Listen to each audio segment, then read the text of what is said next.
Tudo bom, meus amigos do segundo ano do Colégio NAP? Como é que estão vocês? Todo mundo já inscrito no SSA? Então, tudo bem. Se preparando para a prova. Pronto. Por que é que eu estou falando do SSA? É o seguinte. Quando eu terminei aquele assunto Kant, que encerrava a teoria do conhecimento, não é? A gente falou dos racionalistas, Descartes, Spinoza, Leibniz, falou dos empiristas, não é? John Locke, David Hume, Berkeley. Aí eu disse que, terminado esse assunto, a gente vai ver os filósofos do século XIX, Augusto Comte, Schopenhauer, Marx e Engels, Nietzsche, o início do existencialismo com Kierkegaard. Esse era o meu projeto. Mas aí eu recebi, Eric, ouve os recados que vocês mandam, as sugestões, e aí alguém mandou, alguns de vocês mandaram uma informação para Eric. Eric, a gente estava vendo questões do SSA de anos anteriores e a gente viu que das 6 questões de filosofia do SSA, segunda etapa, para nós do segundo ano, das 6 questões, 3 se referem à filosofia política. No Enem, são 8 questões de sociologia, 8 questões de filosofia. Eric, das 8 questões de filosofia no Enem, 4 são filosofia política. Não era bom que Alves começasse a ver filosofia política? Eric disse que normalmente eu sempre vejo filosofia política mais perto do SSA, nas aulas que antecedem, não é, um mês e meio antes. Mas muita gente estava querendo trabalhar isso daí. Tá, sem problema nenhum. Então eu inverto o plano que eu tinha feito. Vamos começar por filosofia política agora, seguindo inclusive a sequência do livro, não é? Depois de Kant, o capítulo 13 no livro, olha aí, depois de Kant, não é? O capítulo 13, filosofia política moderna. Pronto. E como sempre, o capítulo começa com uma provocação, não é? A introdução do capítulo é sempre alguma coisa que demanda um questionamento, uma dúvida, um espanto. Aliás, Aristóteles dizia, não é, que toda filosofia começa com o taumatzei, que é o espanto. Você se admira diante daquilo que você não conhece. Então temos, não é, uma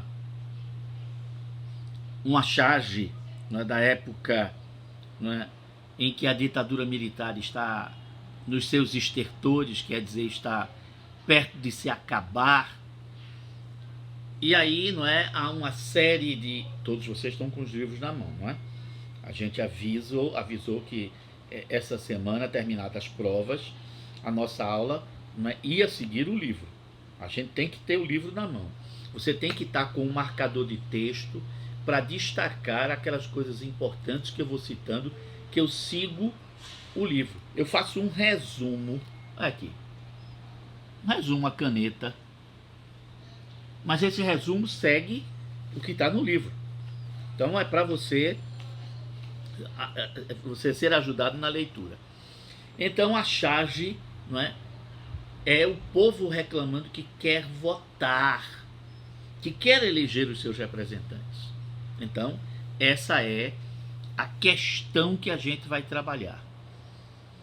Porque de repente filósofos começaram a se preocupar com o que é o Estado, o que é o poder político, quem detém o poder político, por que é que a sociedade é dividida em governantes e governados, por que todo mundo tem que obedecer à lei, e há uns tempos atrás, por que é que alguns têm que obedecer à lei e outros não?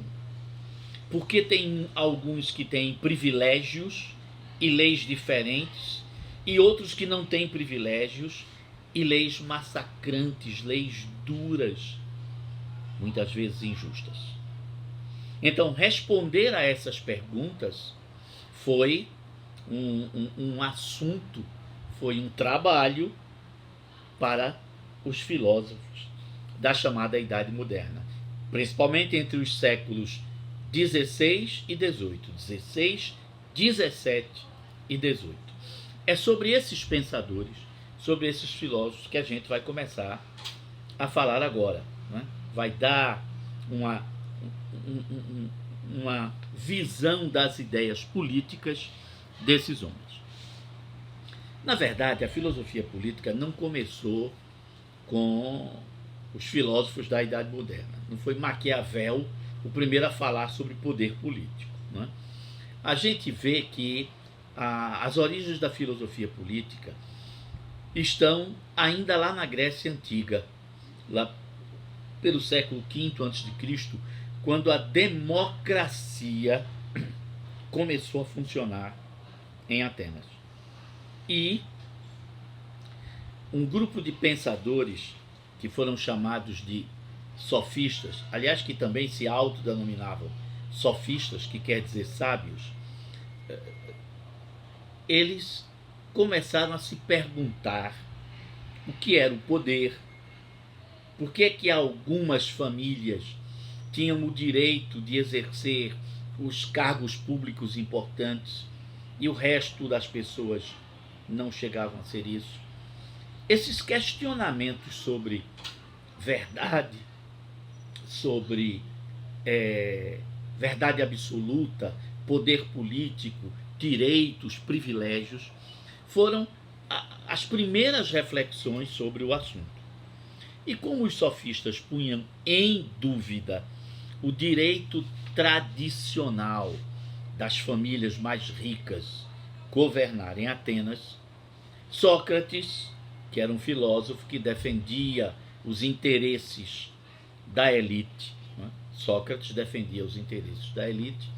Sócrates se contrapôs a essa visão sofista de que não existem regras definitivas, não existem verdades absolutas para nada, inclusive para a política. Sócrates então levanta uma primeira reflexão. Não pode existir prática política, ou seja, não se pode administrar uma polis. A palavra política vem daí, não é? Administração da polis. Não se pode administrar uma polis sem que a gente tenha referenciais filosóficos, ideias firmadas, verdades eternas e absolutas para orientar as nossas ações. Essas ideias firmadas, esses referenciais que todos tinham que seguir, vai ser chamado depois de ética, que é a parte da filosofia que vai estudar o comportamento humano e os princípios que devem reger o comportamento humano em sociedade. Diferente da moral, não é? A moral é a prática, é a aplicação da ética. E, lógico, a aplicação da ética, que é a moral, ela varia de uma sociedade para outra e varia também no tempo e no espaço, né? A moral não é fixa. A cada geração há uma mudança, há uma mudança em cada tempo, em cada momento, não é isso? Então, já como é que se diz? A ética não. A ética tem um princípio que tem uma durabilidade muito maior. Por exemplo, é um princípio ético respeito à vida. Matar alguém é um crime. Então, a ideia de homicídio como crime, ela é antiga. Mas a ideia de que se você matar uma mulher adúltera, você não está cometendo um crime. É uma defesa da honra. Essa ideia absurda já existiu em muitos códigos ao longo do tempo. Está percebendo? Então, os sofistas, de uma certa forma, eles tinham razão. Há princípios que talvez possam ser eternos. Mas a moral, ela não é eterna. Ela varia. E, portanto, a aplicação de regras éticas à política vai depender de essas regras são realmente boas? Sócrates não discute isso. Ele diz que existem regras que são eternas e que têm que ser obedecidas. Depois de Sócrates, o aluno mais famoso dele, Platão, vai escrever um livro chamado Epipoliteia, em grego, sobre a administração da polis, que a gente traduz normalmente por a República de Platão. O que é que há nesse livro? Platão cria nesse livro a ideia de uma polis perfeita, uma cidade-estado governada por filósofos, onde todas as camadas sociais têm a sua atribuição, o seu papel. E como cada uma faz aquilo para que a natureza destinou, tudo vai funcionar bem. É claro que nessa polis platônica existem escravos, porque o mundo grego, né, achava que a escravidão era uma coisa normal e necessária. Para nós, a ideia de Platão é absurda. Outra coisa, quem garante a gente que os filósofos serão necessariamente os melhores governantes? Platão acreditava, não é, que as polis deviam ser governadas pelos melhores. Em grego, aristós. Daí a palavra aristocracia, governo dos melhores. Quem é que vai definir quem são os melhores? Aristóteles dizia que normalmente os mais ricos são os melhores porque tiveram acesso à educação. O que garante que o acesso à educação, o fato de eu ter um título superior, ter uma formação universitária, me faz ser automaticamente um bom governante? E principalmente, como falava Sócrates, um governante honesto. Está vendo? A questão da honestidade, da ética, está ligada à política. Eu posso ter competência como administrador, mas eu posso ser um ladrão do dinheiro público. Enquanto eu realizo grandes obras, mando construir hospitais e escolas. Mas em cima de cada construção dessa, eu negocio com as construtoras que ganharam a licitação. Diz, ó, a licitação vocês ganharam, a obra vai custar R$1 milhão, agora 10% desse negócio tem que cair na minha conta. Eu tenho que receber 100 mil. Senão você não ganha para construir o hospital, para construir as escolas. Tá vendo? Ele construiu um hospital, ele construiu as escolas. Que maravilha, que coisa boa. Mas ele é ladrão. Tá vendo? Separar política de ética é uma coisa extremamente perigosa. Mas a gente vai ver que Maquiavel propôs isso. E a gente vai ver também por que ele propôs isso e em que época ele propôs isso.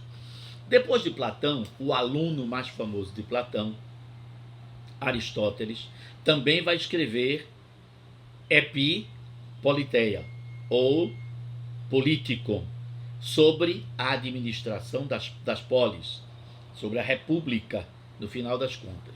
Não é? No livro de Aristóteles, ele se preocupa com definir qual é o objetivo da ética. A ética propõe, não é, princípios que, sendo colocados em prática, trarão a felicidade pessoal de cada ser humano, de cada indivíduo. Enquanto a política tem que pensar na felicidade coletiva. Por isso é importante que a política esteja ligada à ética. Não é? Se os cidadãos isoladamente são felizes, eles também precisam ser felizes em comunidade. Então, às vezes eu tenho que reduzir a minha felicidade pessoal em benefício da felicidade geral, do bem comum. Né? E é isso que vai caracterizar as democracias. Né? E, segundo Aristóteles, as democracias, para serem realmente boas, elas têm que conseguir conciliar a felicidade pessoal. Eu quero ter meu carro bom, caro, eu quero ter um apartamento de frente para o mar, eu quero ter uma casa de campo espetacular. Agora, eu tenho que conviver com a miséria, a fome. Não, é injusto, diz Aristóteles. A minha felicidade pessoal, a minha satisfação pessoal não pode ser como é que se diz, um motivo de insatisfação, não é? De infelicidade para os outros. Não esqueçam que os gregos, mesmo os ricos, eles evitavam a ostentação. Era difícil você distinguir um cidadão rico de um cidadão pobre. As vestimentas eram muito parecidas, eram muito iguais, né?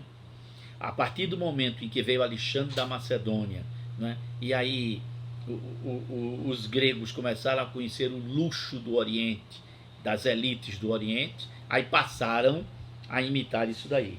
Os romanos também, de início, eram muito simples. Dificilmente você distinguia na rua, andando, a roupa de um patrício e de um plebeu. Quem usava uma roupa diferente eram os magistrados, os governantes, né? Era a mesma roupa comum de todos, com uma barra vermelha, uma borla vermelha, não é? O que indicava que aquele camarada estava exercendo um cargo público. Fora isso, nada. Ninguém queria ostentar. Mas à medida que Roma foi conquistando outros povos, aí foi se acostumando com o ócio, a exploração, o luxo, a ostentação. O capitalismo é danado para isso, né? Para ostentação. É engraçado isso, tanto do ponto de vista daquele que trabalhou honestamente, como dos marginais, né? É muito comum, né, os marginais ligados a atividades de desonestidade completa e total estarem cobertos com grandes correntes de ouro, né? Compram carros importados, né? Querem mansões, né, com piscina de todo tipo, coisas imensas, enormes, né, com bebidas finas que às vezes nem o paladar dessas pessoas consegue degustar isso daí, né? Há uma ostentação, uma multidão de relógios, de pulseiras, né? Uma coisa, né, que se contrapõe à ostentação se chama o bom gosto. Mas isso é um outro assunto que eu estou fugindo. Vamos voltar para o roteiro e para o livro, não é? Aristóteles, então, define as primeiras formas de governo. É o primeiro camarada a classificar. Olha, existem 3 formas de governo quanto ao número dos que governam: a monarquia, monarquia, governo de um só; a aristocracia, o governo dos melhores, de uma minoria, mas os melhores no sentido de qualidade; e a república, em latim, res publicae, em grego, democratei, governo dos cidadãos. Mas atenção, essas formas de governos que são boas em si, elas podem sofrer como é que a gente chamaria? Aristóteles dá um nome, né? É o desvirtuamento, né? Por exemplo, a monarquia pode se transformar numa autocracia. O que é autocracia? É quando, não é, o monarca não respeita as leis e quer impor a sua vontade contra os governados. Isso cria uma tensão social que levará à destruição do governo e a uma guerra civil. A aristocracia pode virar oligarquia, o governo de poucos, que necessariamente não são os melhores. Pode ser uns poucos safados, uns poucos ladrões, uns poucos sem vergonha, cínicos, cara de pau, né? Marginais, bandidos, milicianos, corruptos. É o governo de uma minoria, mas do que há de pior nessa minoria. E a própria democracia pode se transformar em demagogia. Em grego, demos, e gogein quer dizer conduzir, levar, não é? Comandar. Demagogia é quando governantes eleitos enganam o povo e, ao invés de promoverem o bem comum, terminam promovendo o bem individual, o bem pessoal ou o bem de uma minoria. Infelizmente, não é? Algumas democracias no mundo, não é? São exatamente isso, demagogias. Você sai nomeando os parentes, nomeando os amigos para determinados cargos públicos, não é? Criando aquilo que a gente chama modernamente, não é? No nosso tempo, de aparelhamento do Estado. Você coloca pessoas que estão ligadas a você por ideias, né? Por uma afinidade ideológica, mas principalmente pela ideia de vamos ganhar dinheiro, vamos enriquecer governando esse país. Não, é a patifaria institucionalizada. Muito bem, temos que também lembrar, não é, no começo da Idade Média, Santo Agostinho, o Agostinho de Hipona, não é?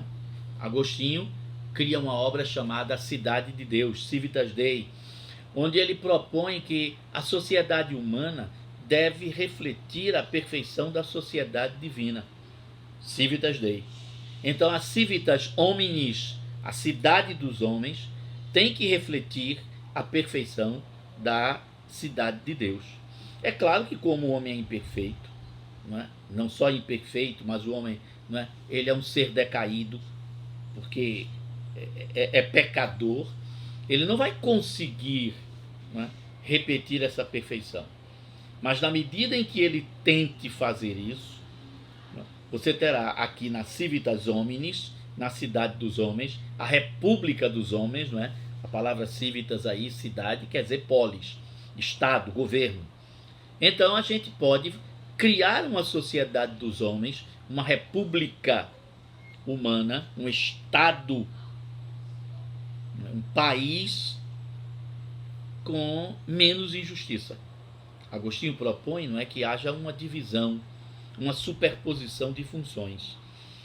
Uma cidade ideal deve ter aqueles que rezam, que oram, que têm o contato com Deus e, portanto, podem orientar as outras camadas, são os membros do clero.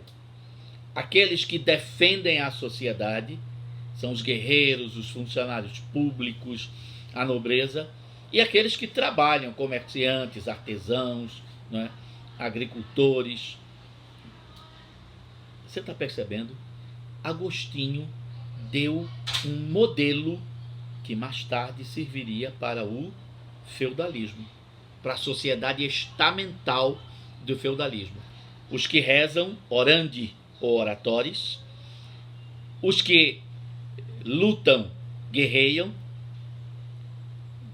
lutandi ou belatores, da palavra bellum, que quer dizer guerra, e os que trabalham, laborandi ou laboratores, os que trabalham. É a estrutura: clero, nobreza feudal, servos e vilões. Não é isso? Já na Baixa Idade Média, outro teólogo cristão, Tomás de Aquino, faz a defesa da monarquia como uma forma de governo que está na Bíblia. Os reis são escolhidos por Deus. Então, o rei tem uma espécie de munus, tem uma espécie de marca, tem uma espécie de qualidade, de genes, que é dado por Deus. Porque todo o poder emana de Deus. Então, é claro que às vezes Deus manda um governante ruim porque o povo está mergulhado no pecado. Então o governante ruim é sempre um castigo, uma espécie de praga. Mas a monarquia seria a melhor forma de governo. Aquele menino Dante de Alighieri, que escreveu a comédia, a Divina Comédia, também tem um livro chamado De Monarquia, sobre a monarquia, onde ele faz essa defesa da monarquia. E diz que, como Tomás de Aquino, acima do poder dos soberanos, dos governantes, está o poder papal, porque o Papa representa a vontade de Deus. É a visão teocêntrica típica do medievalismo. Aí vem a Idade Moderna, pá, e o século XVI, pleno Renascimento, não é? Cidades italianas super desenvolvidas, algumas cidades como Florença, não é? Florença é uma espécie de Nova York do mundo antigo, não é? Roma era uma cidade grande, mas intelectualmente não era grande coisa. O centro intelectual era, na Itália, Florença. Não é à toa que o Renascimento nasceu lá.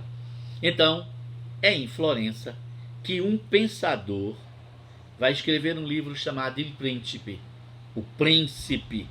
Estou falando de Nicolau Maquiavel, claro, que é o primeiro camarada a escrever sobre política e dizer que a prática política não tem que estar ligada necessariamente à ética. Pense o escândalo, pense a confusão que essa ideia vai gerar. Ou seja, um governante não tem que seguir princípios éticos para governar. Maquiavel vai escrever 2 livros. Um livro onde ele defende a ideia de república. O livro se chama Discursos, elucubrações, pensamentos sobre a primeira década de Tito Livio. É um historiador romano, a quem, claro, Maquiavel, que também era historiador, ele escreveu História de Florença, Maquiavel. Tito Livio escreveu sobre a República Romana. Então, Maquiavel, que gostava muito da cultura romana, como todo renascentista, não é? Admirava os clássicos, Maquiavel faz uma análise do funcionamento da República em Roma. E Maquiavel, ele intimamente é republicano. Só que Maquiavel trabalhava numa cidade-estado, que era Florença, que era monárquica, não é? Onde várias famílias tiveram, não é, o domínio e o controle do poder. As dinastias, os Médici, uma família, né, de destaque em Florença. E ele, obviamente, tinha que agradar, ele trabalhava para essa família, né? Ele pertencia ao que a gente chamaria hoje, né, de Ministério das Relações Exteriores, a chancelaria, né? Ele era, entre outras coisas, diplomata. Maquiavel é um camarada fora do comum. Ele foi filósofo, né? Era diplomata, ele era teatrólogo, escreveu uma comédia chamada Mandrágora, um negócio ótimo, historiador, escreveu História de Florença, né? O camarada era assim, a gente chama polímata, não é? Dava opinião sobre muitas coisas e com precisão, com o conhecimento limitado da época, claro. Hoje em dia as ideias de Maquiavel não são, digamos assim, aplicadas 100%, não na teoria, mas na prática são. Então, por que Maquiavel apareceu? E por que outros na época de Maquiavel também apareceram? Primeiro que esse é um momento em que o Estado Nacional está se consolidando. A ideia de que é preciso reunir, né, as pessoas que têm uma mesma religião, as mesmas leis, que têm os mesmos costumes, as mesmas tradições, tem que formar uma nação, um país. E esse país tem que ser governado por um monarca que reúna essa sociedade debaixo de uma organização única. Não pode haver poderes locais. O poder tem que se concentrar. É a defesa do absolutismo. A gente sabe disso. O Estado Nacional surgiu dessa maneira. Outra coisa, eu preciso garantir o funcionamento desse Estado. Então tem que haver leis e tem que haver limites aos interesses individuais em função dos interesses coletivos. Era preciso afastar, não é, o poder dos papas dentro desses países. Por isso os reis absolutistas e os estados nacionais nessa época não querem a interferência da igreja. A reforma protestante foi uma forma de dizer não ao poder excessivo dos papas. Está vendo como as coisas vão sendo montadas. Como é que elas vão aparecendo? Então, numa sociedade dessa, cada um tem que ter seu papel definido.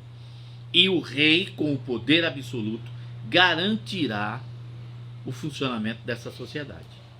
É isso que Maquiavel defende, entre outras coisas. Primeiro, Maquiavel diz que o príncipe, o governante, o monarca, não precisa seguir princípios éticos. O que ele precisa é manter-se no poder. E para se manter no poder, às vezes, o príncipe, o monarca, não pode ser honesto. Não pode dizer sempre a verdade. Não pode sempre ser justo. Muitas vezes o príncipe, para se manter no poder, tem que mentir, tem que fazer guerra, tem que mandar prender, tem que mandar matar. Ele tem que demonstrar força o tempo inteiro. Ele não precisa cumprir tudo o que ele promete. Ele vai cumprir aquilo que interessa cumprir.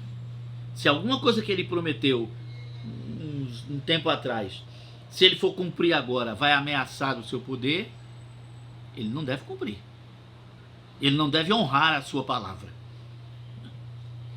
Maquiavel está mostrando que o poder funciona assim. Ele não está dizendo que seria melhor se todo mundo fizesse isso. Ao contrário, em outros escritos de Maquiavel, a gente vê Maquiavel defendendo a virtude, a honestidade, a justiça, os limites do poder. Mas nessa obra, Maquiavel está dizendo: olhe, uma coisa é a teoria, isso é o ideal, que fosse assim, mas não é assim. Funciona é desse jeito, e o governante que não fizer assim vai perder o poder, vai ser derrubado, porque o que não faltam são inimigos políticos. Maquiavel, então, na obra O Príncipe, investiga a origem do poder monárquico, os tipos de poderes e como o monarca deve fazer para se manter no poder. Primeiro, o monarca tem que ter uma qualidade indispensável: virtude, que não é a palavra virtude que a gente começa. Virtude no sentido de força, não é? Inteligência, astúcia. A virtude, segundo Maquiavel, não é o conjunto de qualidades que garantem a liderança do governante no poder. Para que o governante tem que ter essa qualidade, a virtude? Resposta: porque quando a situação mudar, ficar desfavorável, e a situação que muda a todo momento, Maquiavel chama de fortuna. Em italiano, fortuna em português, mas quer dizer o acaso. Então, de repente, está tudo caminhando bem, mas aí há uma revolta. O bom governante, o bom monarca, que tem virtude, astúcia, ele vai saber controlar aquela revolta, não é? Ele vai saber tirar vantagem daquela situação que antes parecia desfavorável. Então, virtude e fortuna são coisas importantes para fazer um governo funcionar e funcionar bem, não é? Saber o momento exato de agir é a qualidade maior de um governante. Muito bem, a gente fica por aqui hoje. Próxima aula a gente segue. Lembrando, é o capítulo 13 que você deve ler. Acompanhe a aula com o livro. Até lá.